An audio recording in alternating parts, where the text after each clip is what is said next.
Estamos de volta com o Acontece Regional, a hora certa, 7h43 agora. O tempo continua bom em toda a região hoje, mas pode mudar no fim de semana com a chegada de uma nova frente fria. Veja a previsão no mapa. A sexta-feira será de predomínio do sol. A temperatura ficará estável. A partir de sábado, a passagem do sistema frontal pelo oceano deve aumentar a umidade e a nebulosidade sobre a região. Pode chover, principalmente no período da tarde. A condição de tempo se estende até domingo. Máximas hoje de 26 graus em Ubatuba, 27 em Taubaté e Cruzeiro, 28 em São José dos Campos e 29 graus em Lorena. Mais de 13 milhões de usuários de planos de saúde agora têm direito de mudar de operadora sem precisar cumprir novos prazos de carência. As operadoras tiveram 90 dias para se adaptar à nova regra que foi estabelecida pela ANS, a Agência Nacional de Saúde Suplementar. Quem explica melhor essas mudanças é o diretor do PROCON de São José dos Campos, Sérgio Werneck. Werneck, muito bom dia, obrigada pela presença. Quem vai ser beneficiado por essa nova regra?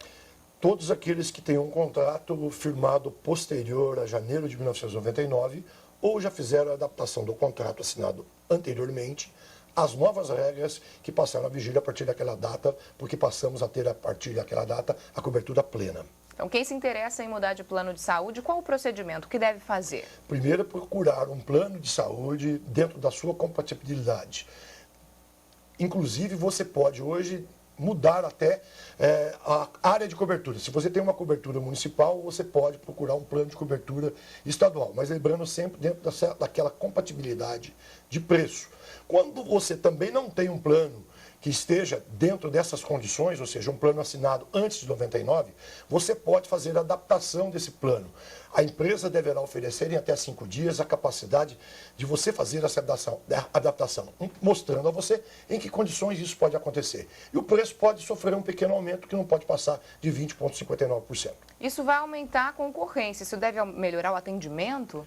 Sem dúvida, exatamente esse é o principal objetivo, ou seja, o consumidor não está mais amarrado a um plano em função de ter cumprido carência. À medida em que ele permite mudar de plano, levando consigo a sua portabilidade, né, ou seja, a capacidade de ser atendido sem cumprimento de carência, ele certamente deverá ser mais bem atendido. Hoje o PROCON recebe inúmeras reclamações com relação a planos de saúde, né, Werneck? Não, as reclamações têm aumentado significativamente, tendo em vista que os planos estão captando vidas todos os dias e, na verdade, não aumentam a rede credenciada para dar atendimento a essas vidas que são cobertas. Werneck, a gente vai agora a Taubaté. O Márcio também tem uma pergunta com você, Márcio.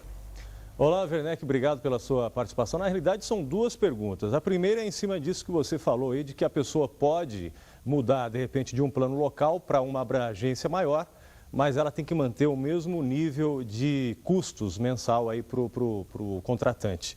Quer dizer que não pode, então, mudar de um plano básico para um top com essas novas regras? E uma segunda pergunta. No Brasil, existem mais de 40 milhões de pessoas que são usuárias de convênios médicos. Pouco mais de 13 milhões estão sendo beneficiados com essas novas regras aí da lei da portabilidade. O senhor já disse que contratos anteriores também poderão ser adaptados. Mas por que já que pode ser adaptado, por que todo mundo que tem plano de saúde não entra já direto nessa nova regra? Primeira pergunta, na verdade, ela é extremamente interessante. Essa finalidade de exigir que se esteja dentro de uma compatibilidade também de preço é para evitar que a pessoa entre numa empresa de operadora pequena, ou seja, num plano barato, com uma cobertura muito mais simples, com uma rede credenciada pequena, e de repente, após cumprir a carência, já vai para um plano top, ou seja, é para aquele espertalhão não ter essa condição. Agora, nós já temos aí, já com essa possibilidade de ter essa portabilidade sendo exercida, algumas pessoas, porque essas regras já existiam. Essa regra está sendo ampliada. No entanto, ela ainda não atinge, por exemplo, aqueles que são beneficiários de um plano coletivo empresarial. Ou seja, na qual o empresário paga a totalidade da cobertura dos seus empregados. Consequentemente, ele é quem tem e detém essa condição de exercer essa negociação com a operadora de plano de saúde. Só por essa razão. E há também aí aqueles que têm um plano antigo e que certamente não têm aí nenhum interesse de estar fazendo uma migração para um plano novo ou adaptação, e vão continuar tendo os direitos resguardados porque tem um contrato de plano de saúde, só que não coberto pelas regras aquelas que passaram a vigir a partir de janeiro de 99. Dentro dessa portabilidade, foi criada uma portabilidade especial. Do que se trata, Werneck? Essa portabilidade especial é o que eu acho o grande negócio, porque a gente tem verificado que quando uma empresa entra sob direção fiscal, ou seja, a própria agência começa a cuidar do problema financeiro da empresa, a empresa vai entrar em processo de liquidação, aqueles beneficiários dessa empresa acabam não tendo cobertura. E esses não têm aí o que fazer. Muitas vezes a carteira é alienada por uma outra empresa, como aconteceu aí há pouco.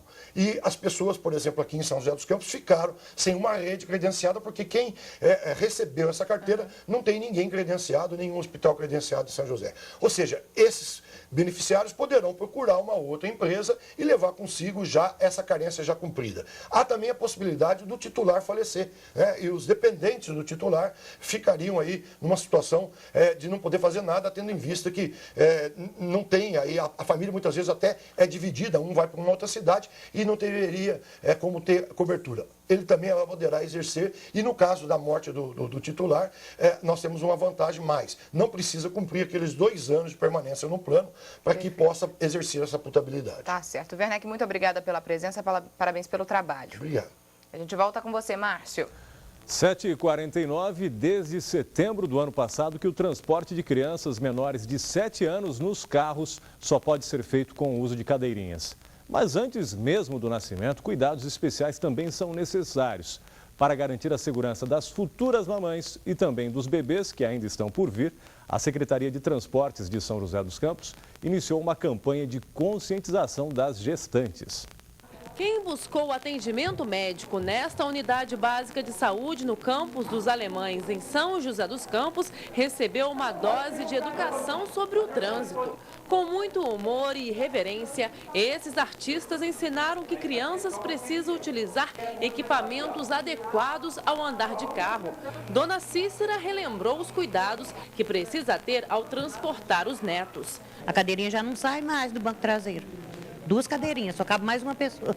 Uma resolução do Conselho Nacional de Trânsito, que entrou em vigor no ano passado, determina que as crianças até 7 anos e meio devem usar equipamentos de segurança adequados. Caso o motorista desrespeite a lei, ele será multado e o carro será retido.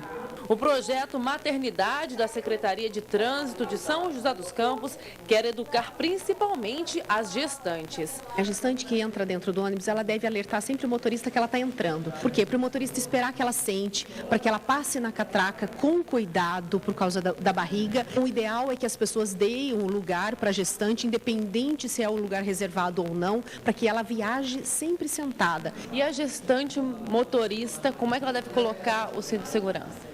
O importante é que a gestante motorista, ela prenda o cinto, a parte de baixo do cinto, sempre embaixo da barriga. Nunca o cinto deve estar no meio da barriga da gestante dentro do carro. Em 2010, mais de 22 mil pessoas assistiram à apresentação, que acontece 2 vezes por semana em unidades de saúde da Prefeitura. As pessoas ouvem as explicações sobre a diferença dos equipamentos. O bebê conforto deve ser usado do nascimento até 1 ano. A cadeirinha é adequada para crianças entre 1 ano de idade e 4 anos. Já o assento de elevação é utilizado por aqueles que têm até 7 anos e meio. Dona Sueli espera pelo 2º filho e aprendeu como prevenir acidentes de trânsito com as crianças. Toda mãe tem que levar seu bebê na cadeirinha, né? Senão o bebê fica ali tudo solto, pode causar alguma lesão na criança.